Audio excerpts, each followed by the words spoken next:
గౌతమ్ గారు నమస్తే సార్. నమస్తే అండి. గౌతమ్ గారు, మీరు చూసుంటారు, నామినేటెడ్ పదవులు మూడో లిస్ట్ వచ్చింది. సో అవునండి. ఆ లిస్ట్ మొత్తం చూస్తే సార్, అంటే మొత్తం అంటే తెలుగుదేశం కోసం కష్టపడిన వాళ్ళకి, తెలుగుదేశం నాయకులకి అందరికీ కూడా మంచి మంచి చైర్మన్ పదవులే ఇచ్చారు. కానీ అందులో నాకు ఒక్కటే అనిపించింది, అంటే గత 5 సంవత్సరాలుగా కూడా తెలుగుదేశం నాయకుల కన్నా కూడా కొంతమంది టీవీ డిబేట్లో కావచ్చు, లేకపోతే ఫీల్డ్లో కావచ్చు, చాలా కష్టపడిన వాళ్ళు కూడా ఉన్నారు. అంటే టీడీపీ కండువా లేకపోయినా సరే, అప్పుడు జగన్మోహన్ రెడ్డి ప్రభుత్వానికి వ్యతిరేకంగా అంటే టీడీపీకి మైలేజ్ వచ్చేలాగా కష్టపడిన వాళ్ళు చాలా మంది ఉన్నారు. అందులో ప్రముఖంగా మన పోతులు బాలకోటయ్య గారు కూడా ఉన్నారు. బాలకోటయ్య గారు కూడా పాపం అంటే ఆయన సామాజిక వర్గం చూసుకున్నా, లేకపోతే ఆయన నేపథ్యం చూసుకున్నా సరే, చాలా పేద కుటుంబం నుంచి వచ్చారు. అయినా సరే రాష్ట్రం కోసం అన్ని పక్కన పెట్టి అయినా రాష్ట్రం బాగుండాలి, జగన్మోహన్ రెడ్డి దిగిపోవాలి, అమరావతి రైతులకి న్యాయం జరగాలి, అలాగే ఎస్సీ వర్గాలకి, దళిత వర్గాలకి చాలా అన్యాయాలు జరుగుతున్నారు, వాళ్ళ కోసం కూడా చాలా పోరాడారు. సో అలాంటి వాళ్ళకు కూడా ఎంతో కొంత గుర్తింపు వస్తుంది అనుకున్నాం. ఎస్పెషల్లీ మనకి వినబడింది ఏంటంటే సార్, ఎస్సీ చైర్మన్ ఇలాంటిది ఆయనకి ఏదో ఒకటి వస్తుంది అని చెప్పి మనకి విశ్వసనీయ వర్గాల నుంచి వినపడతా ఉంది. కానీ ఈరోజు లిస్టులో చూస్తే ఆల్రెడీ 3 లిస్టులు అయిపోయినాయి. ఎక్కడ కూడా ఆయన పేరు కనపట్ల. ఆయననే కాదు, ఇలా గత 5 సంవత్సరాలుగా టీవీ డిబేట్లో వాటిలో పోరాడిన వాళ్ళకి ఎవరికి కూడా సముచిత స్థానం కల్పిస్తున్నట్టు నాకు ఏం అనిపించట్లేదు సార్. సో ఇలా లేకపోతే రేపొద్దున అంటే ప్రభుత్వాలు ఎప్పుడైనా మారుతూ ఉంటాయి కదా. ఇలా అవును. న్యూట్రల్ వాయిస్ వినిపించిన వాళ్ళకి గౌరవం ఇవ్వకపోతే, ఇలాంటప్పుడు కష్టకాలంలో ఉన్నప్పుడు ఎవరు సపోర్ట్ చేస్తారు? ఎలా ఉంటది? ఎలా ఉండబోతుంది? నిజమే మీరన్నట్టు న్యూట్రల్ వాయిస్‌కి ఎప్పుడు అన్యాయమే జరుగుతా ఉంటుంది. ఇది యూజువల్‌గా పార్టీలు అధికారంలోకి రాగానే పార్టీలో పైరవీకారులు ఎక్కువైపోతారు.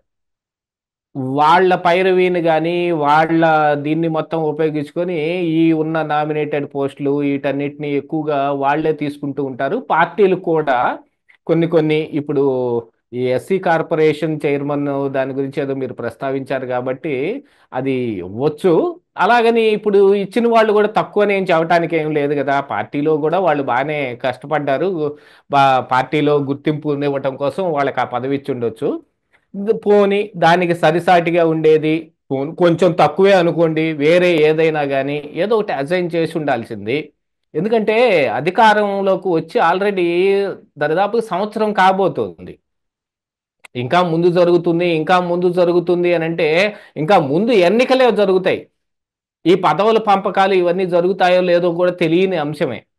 న్యూట్రల్ వాయిస్ని ఎప్పుడైనా సరే పార్టీలు గుర్తించాలి. వాటిని వాళ్ళు కూడా జాగ్రత్తగా కాపాడుకుంటానే రావాలి. ఎందుకంటే పార్టీలో ఉన్న వాళ్ళకి రిస్ట్రిక్షన్స్ ఎక్కువ ఉండొచ్చు. పార్టీ లైన్ అండ్ లెంత్లోనూ మాట్లాడే అవకాశమే ఉండొచ్చు. కానీ బయట నుండి మాట్లాడే వాళ్ళకండి న్యాయం మాట్లాడే అవకాశం ఉంటుంది. ప్రజలు ఎక్కువగా వాళ్ళని నమ్ముతారు. మీ పార్టీని అభిమానించే వాళ్ళు మీరు ఎవరికి ఇస్తే వాళ్ళని నమ్మొచ్చు. కానీ మీ పార్టీని అభిమానించకుండా పక్క పార్టీని అభిమానించే వాళ్ళు మిమ్మల్ని ఎవరు నమ్మరు. వాళ్ళు చెప్పే మాట ఎవరు వినరు. మీరు ఎస్పెషల్లీ ప్రతిపక్షంలో ఉన్నప్పుడు మీరు మాట్లాడుతున్నారంటే, ఇప్పుడు పార్టీలోంచి ఒక వ్యక్తి వచ్చి మాట్లాడుతున్నారంటే మీరు అధికారంలో ఉన్నప్పుడు మీరేం చేశారయ్యా అని వాళ్ళని ప్రశ్నిస్తారు. కానీ ఒక న్యూట్రల్ వాయిస్ వాళ్ళ ఈ బాలకోటయ్య గారు కావచ్చు, లేకపోతే మా లాంటి వాళ్ళు కావచ్చు, మేము మాట్లాడే మాటకి ఏంటంటే శాంటిటీ అను రీచ్ ఎక్కువ ఉంటుంది. ఎందుకంటే న్యూట్రల్ పీపుల్ ఎక్కువగా ఫాలో అవుతుంటారు కాబట్టి మమ్మల్ని. మేము చెప్పే దాంట్లో న్యాయం ఉంటేనే మేము మాట్లాడతాం కాబట్టి ఇది న్యాయం అనిపిస్తేనే మాట్లాడతాం. లేకపోతే జగన్మోహన్ రెడ్డి అంటే మాకేమన్నా ద్వేషమా చెప్పండి. యాక్చువల్గా న్యూట్రల్ పీపుల్ని కొంచెం పార్టీలు కూడా పట్టించుకోవాల్సిన అవసరం ఉంటుంది. ఈ ఎందుకంటే మేము మాట్లాడే మాట నిజమైతేనే మాట్లాడతాం, న్యాయం అయితేనే మాట్లాడతాం. జగన్మోహన్ రెడ్డి అంటే ద్వేషం ఉండి మాట్లాడాల్సిన పని లేదండి. ఆ రోజున ఆయన చేసిన విధానాలను కానీ ఆ విధానాల్లో ఉన్న తప్పుల్ని కానీ వీటినే ఎత్తి చూపిస్తాం తప్ప మేము పార్టీ కోసం పని చేయకపోవచ్చు. కానీ ప్రజల కోసం కదా పని చేసింది అల్టిమేట్గా. పార్టీలైనా పదవులైనా లేకపోతే అధికారమైనా ఎవరి కోసం అండి? ప్రజల కోసం కదా. అలా ప్రజల్లోంచి వచ్చిన వాళ్ళ కోసమే. ఇప్పుడు ఆ, రాజ్యసభ కానీ లేకపోతే ఇక్కడ కౌన్సిల్ కానీ ఎందుకు పెడతారు చెప్పండి.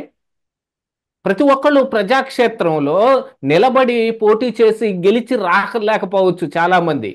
కానీ చాలా మంది యొక్క విజ్ఞానాన్ని మనం వాడుకోవాల్సిన అవసరం ఉంది అని వాళ్ళకి గౌరవప్రదంగా పార్టీలు వాళ్ళని తీసుకొచ్చి పెట్టుకుంటాయని కౌన్సిల్ కానీ రాజ్యసభ కానీ పెట్టారు. కాకపోతే దురదృష్టం ఈ రోజున వాటిని దే ఏ ఎలా కేటాయిస్తున్నారు అనేది ఆ కేటాయింపులు కూడా చూసాం. అలాగనే ఇప్పుడు ఈ పార్టీలో నామినేటెడ్ పదవులు కూడా ఇలాంటి వాళ్ళకి ఇవ్వాల్సిన అవసరం ఉంది. పార్టీలోంచి ఇచ్చుకోవచ్చు, అలాగనే బయట నుంచి కూడా ఇవ్వచ్చు కదా. బయట నుంచి ఇచ్చే అవకాశాలు కూడా వాళ్ళను కూడా తీసుకొచ్చి వాడుకోవాలి. ఆ రోజున జగన్మోహన్ రెడ్డి అధికారంలో ఉన్నప్పుడు మరి బాలకోటయ్య కావచ్చు, మాలాంటి వాళ్ళు కావచ్చు, అనునిత్యం టీవీ డిబేట్లలో మాట్లాడింది ఈ పార్టీకి ఉపకరించింది. ఎందుకంటే జగన్మోహన్ రెడ్డికి అధికారం పోతే మరి చంద్రబాబు నాయుడికి అధికారం వచ్చింది, మాకు రాలేదు కదా. అలాగా వాళ్ళకు వస్తుంది కాబట్టి అధికారంలోకి వాళ్ళు వచ్చి వాళ్ళు నిర్ణయాలు తీసుకునే అవకాశం వాళ్ళకి ఉంటుంది కాబట్టి వచ్చినప్పుడు కొంత ఇలాంటి వాళ్ళకి పదవులు ఇచ్చి గౌరవిస్తే రేపు న్యాయం వైపు ఎక్కువగా నిలబడటానికి ఆస్కారం ఉంటుంది. దాని గురించే మాట్లాడతాం ఎప్పుడైనా. ఇప్పుడు జగన్మోహన్ రెడ్డి అంటే నీతి తప్పాడో న్యాయం తప్పాడో ఏదైనా కావచ్చు, కానీ మరి టీడీపీ పార్టీ అయితే ఈ లైన్ అండ్ లెంత్ లోనే ఉంటుంది కదా. జగన్మోహన్ రెడ్డి రాజకీయం ఎవరు చేయలేరు. అది అది సపరేట్. అది రాజకీయం అనాలో రాజకీయం అనాలో ఏమనాలో అది తీసి పక్కన పెట్టేస్తే, రాజకీయంలో గౌరవించాల్సిన మనుషులు కూడా కొంతమంది ఉన్నారు, అది గుర్తుపెట్టుకోవాలి. ఎస్పెషల్లీ పోతుల బాలకోటయ్య గారు లాంటి వాళ్ళు అంటే ఇప్పుడు ఆయన నేపథ్యము తెలుసు, ఆయన స్థితిగతులు అన్నీ తెలుసు, ఆయనకి కొంత ఉపకరించే అవకాశం కూడా ఉంది. ఇలాంటి స్థితిగతుల్లో ఉండి కూడా ఆ రోజున ఆయన పోరాటానికి వచ్చాడు, పోరాటం చేశాడు. ఎస్పెషల్లీ చంద్రబాబు నాయుడు పెట్టదలుచుకున్న ఈ అమరావతి ఏదైతే ఉందో ఆ అమరావతిని అక్కడి నుంచి మార్చే ప్రయత్నాలు చేస్తుంటే జగన్మోహన్ రెడ్డి మరి అక్కడే అమరావతిలో బహుజన జేఏసీ పెట్టుకొని దానికోసం పోరాటాలు చేశారు. ఏం చేసినా అమరావతి కోసమే చేశారు కదా. ఆ అమరావతిలో దాంతో పాటుగా ఆ ఒక్కదాంతో ఆగిపోలేదు వాళ్ళు. కన్ఫైన్ అక్కడ అంతవరకే అయిపోలేదు. తర్వాత విస్తృతంగా వాళ్ళకున్న రాజకీయ పరిజ్ఞానాన్ని దాన్ని ప్రజలకు పంచే దాన్ని కూడా టీవీ డిబేట్లో చేయటం జరిగింది. ఎవరి 5,000 డిబేట్లు చేశారట మరి పగతుల బాలకోటయ్య గారు. అంటే ప్రతిరోజు ఏదో ఒక టీవీలో మాట్లాడుతూనే ఉంటేనే కదా. జగన్మోహన్ రెడ్డి మీద ప్రతి అనునిత్యం ప్రజలకు అవేర్నెస్ తీసుకొచ్చింది ఎవరండి? పార్టీ. ఇప్పుడు ఖచ్చితంగా నేను చెబుతున్నాను, ఒక మాట చెప్పండి. నా లోకేష్ గారు చెప్పిన మాటే నేను చెబుతున్నాను. ఆయన అప్పట్లో అన్నారు, ఈ కార్యకర్తల్ని పట్టించుకొని వాళ్ళని కానీ నియోజకవర్గాల్ని పట్టించుకొని వాళ్ళని కానీ మేము తర్వాత కన్సిడర్ చెయ్యం, వాళ్ళకి టికెట్ ఇచ్చేది కూడా లేదన్నారు. కానీ చాలా మందికి వచ్చినాయి. నేను ఆ రోజు నుంచి ఈ రోజు దాకా ఒక ఒక ఒక మాట నేను ఎప్పుడు చెబుతా ఉంటాను. ఆ మాట దీనికి ఇంతవరకు ఎవరు సమాధానం చెప్పలేదు. ఎందుకంటే ఏదైనా ఉద్యమం తీసినప్పుడు ఏదైనా ఆ సమస్య మీద పోరాటానికి ప్రతిపక్షంలో ఉన్నప్పుడు టీడీపీ పార్టీ ఒక స్టాండ్ తీసుకున్నప్పుడు అక్కడి నుంచి మరి బయటకు రావాల్సిన నాయకులందరినీ జగన్మోహన్ రెడ్డి హౌస్ అరెస్ట్ చేశాడు. హౌస్ అరెస్ట్ చేసేస్తే వాళ్ళు ఇళ్లలోనే ఉండిపోయారు. నేను అడుగుతాను ఒక మాట, హౌస్ అరెస్ట్ చేశారండి, మారువేషంలో గోడ దూకి వచ్చే సాహసం చేశారా ఒక నాయకుడన్నా? ఎవరు చేయలేదే. మమ్మల్ని ఏమన్నా టీవీల డిబేట్లకి ఉరకనే బానిచ్చారా? మా ఇళ్లలో మమ్మల్ని ఏమన్నా సుఖంగా కాపురం చేసుకొని ఇచ్చారా? నడ్డి విరగొట్టారు. నీ నాయకుల కంటే ఎక్కువగా మేమే దొరికాం, మా మీద కూడా కేసులు పెట్టారు. మా నాన్న మీద అయితే ఫిజికల్ గా దాడి జరిగింది. ఆయన వేరే కారణానికి చచ్చిపోయి ఉండొచ్చు, కానీ ఎందుకో ఇవన్నీ దానికి ఉపకరించినాయి. ఆయనకి మైండ్లో బీపీ పెరిగిపోయి బ్లడ్ క్లాట్స్ వచ్చాయి అని అంటే ఇదిగో ఇలాంటి వాటన్నిటి కారణం మూలానే కదా. 2 సార్లు పొలిగెందు కొట్టించారు కారుని. మరి ఆ మనిషికి ఆరోగ్య స్థితి ఎలా ఉంటది? దాన్ని ఏమన్నా పట్టించుకున్నారా ఆ రోజున ఎవరినైనా? చివరిలో డెత్ బెడ్ మీద ఉన్నప్పుడు చంద్రబాబు నాయుడు గారు చూసిపోవటానికి వచ్చారు, కాదని మేము అంటం లేదు. కానీ దానివల్ల మాకు ఒరిగిన ఉపయోగం ఏంటండి? ఏం లేదు కదా. సరే పోనీ, ఇప్పుడు మాలాంటి వాళ్ళకంటే మాకు ఒక కులం ఏడ్చింది, దాంతో పాటుగా మేమేదో కొంచెం ఉన్నత కులాల్లో ఉన్నామనే పేరు కూడా ఒకటి మాకు ఒకటి ఉంది కాబట్టి మమ్మల్ని పట్టించుకునేవాడు అసలు ఎవడు లేడు. కానీ ఇలాంటి బాలకోట ఇలాంటి వాళ్ళని పట్టించుకోవాల్సిన అవసరం ఉంది. ఎందుకంటే ప్రతి నాయకుడు, ప్రతి పార్టీ మేము ఇదిగో బీసీల కోసమే పనిచేస్తున్నాం, మేము ఇదిగో ఎస్సీల కోసమే పనిచేస్తున్నాం అని చెప్పుకుంటున్నప్పుడు వాళ్ళకి న్యాయం చేయాలి. అందున న్యూట్రల్ పీపుల్ని ఎంత ఎక్కువ మందిని మీరు ఆకట్టుకుంటేనే. తెలుగుదేశం పార్టీకి ఒక ఓటు బ్యాంక్ ఉంటుంది, అట్నే వైఎస్ఆర్ కాంగ్రెస్ పార్టీకి ఒక ఓటు బ్యాంక్ ఉంటుంది. ఇవన్నీ కాకుండా న్యూట్రల్ పీపుల్ ఒకళ్ళు ఉంటారు. ఆ న్యూట్రల్ పీపుల్ ఈ అధికారాన్ని డిసైడ్ చేస్తారు. మీకున్న 40% వాళ్ళకున్న 40%కి ఇగో 10%, 15% వీళ్ళు యాడ్ అయితేనే కదా మీకు ఎవరికైనా అధికారం వచ్చేది. ఆ 15%ని ఎవరు, మీరు పార్టీ వాళ్ళు వచ్చి మీరు మాట్లాడి వాళ్ళని ఒప్పిస్తున్నారనుకుంటున్నారా?